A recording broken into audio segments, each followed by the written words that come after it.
मैं समझ गया, लोग सच कहते थे, आप ऐसे ही हैं। बेटा बस पापा, वो नेक बनना, वो नमाजें पढ़ना, ये सब दिखावा था। आप रिश्वत लेते हैं। मैंने अब इस दुनिया में रहना ही नहीं है, मैं जा रहा हूं मरने। नहीं बेटा नहीं, ऐसी हरकत मत करना।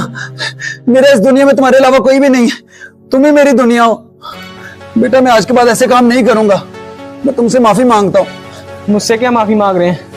माफी मांगनी है तो उनसे मांगे, और जिन जिन से रिश्वत ली उन सब से।